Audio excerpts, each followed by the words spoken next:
Alright, so here we've got a pretty insane video footage here for you. Nina Turner is on Chris Cuomo's show. Apparently she has gone Super Saiyan now. But she is on Chris Cuomo's show here with a white lady who is named Hilary, so I'm not sure if everybody named Hilary sucks. But they're going to get into a very, very heated debate here. And it's going to be really interesting, and it's definitely going to take you by surprise here, and it's going to infuriate you.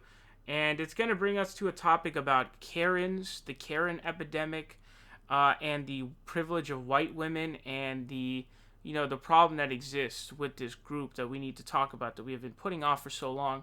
I've been talking about it for a while, but it's time we take this head on. But I'm going to let you guys check this out because it is absolutely insane. That don't hold up. You know, Nina referenced Dr. Martin Luther King before, saying that he said from the Birmingham jail that we should be concerned about white moderates. That's actually not what Martin Luther King said. What he said is we should be worried about the silence of white moderates. Are you kidding me? Nina, wait. No, she's making a language point. What he said was we should worry about the silence of white moderates. And what we have in Joe Biden is a man who is not silent.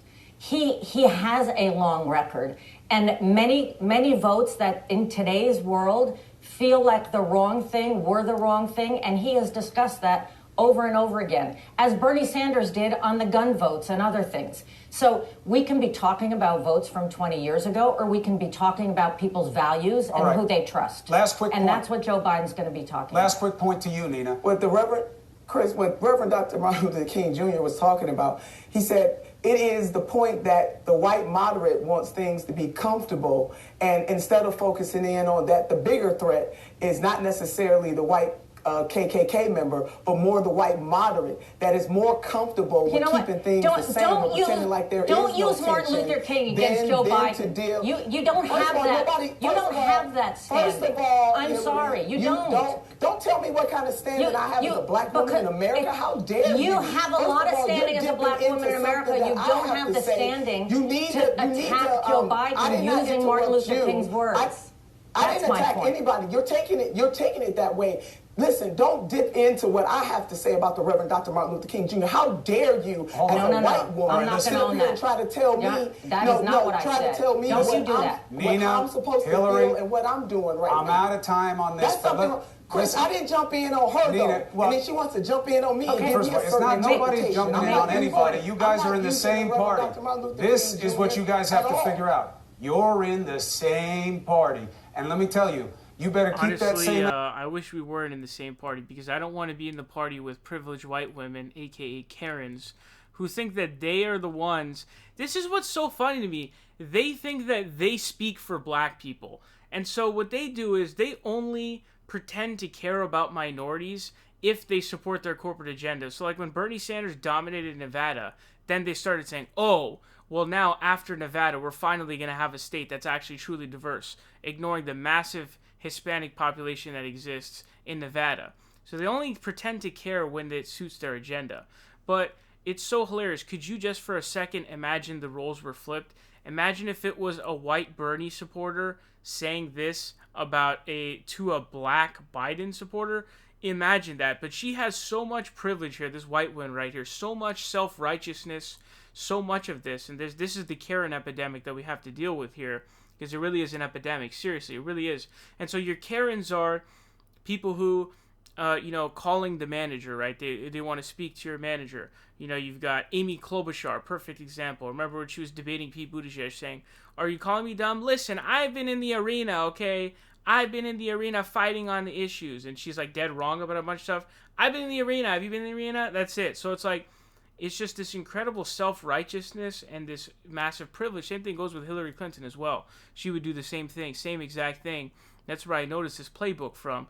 But you literally have a white woman who looks like she's an alcoholic who gets drunk at 10 a.m. every morning, here telling a black woman she cannot invoke Martin Luther King Jr., especially with Joe Biden, because Joe Biden lied about multiple civil rights figures.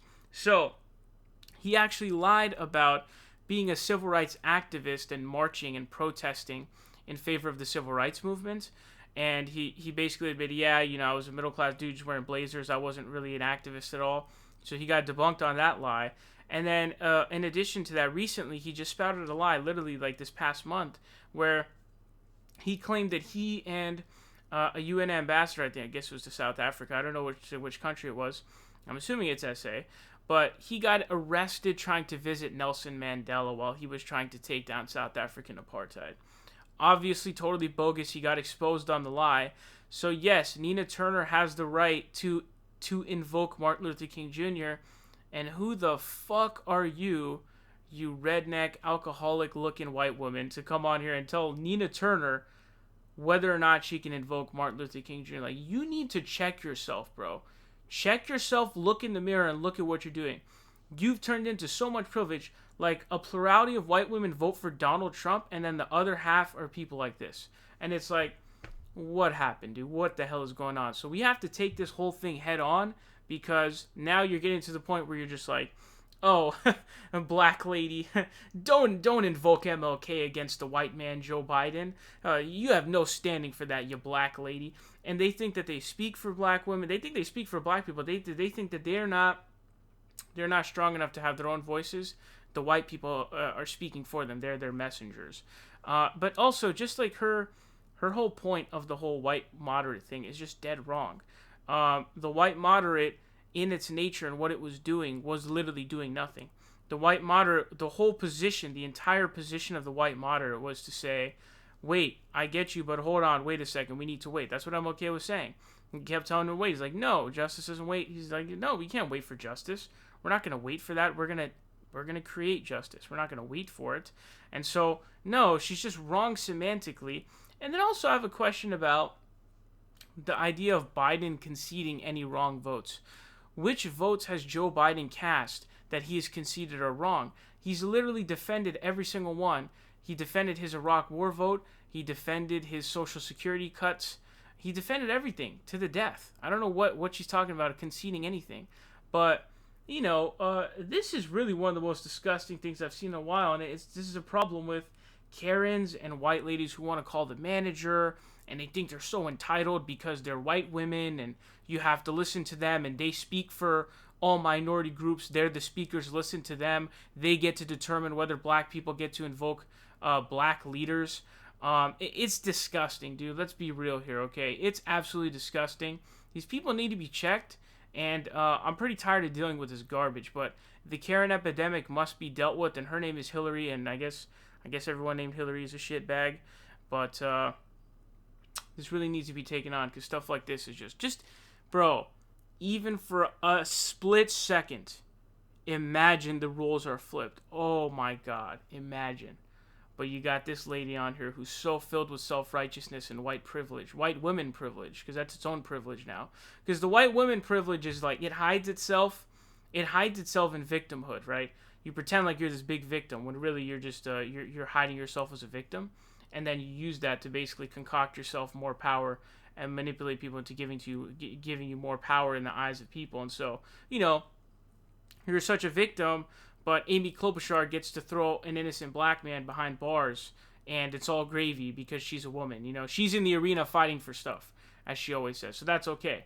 That is a form of privilege there that exists with white women. Same thing goes for Hillary Clinton. You can vote to bomb innocent women and children, brown women and children, and men for that matter overseas. But, it's okay because she's a white woman, okay? It's disgusting. It's honestly ridiculous. And it's something we need to take on, man. Definitely something we need to talk about here, because it is very, very, dismissive, very racist, and very just douchey, man, to think you speak for black people. Fuck off.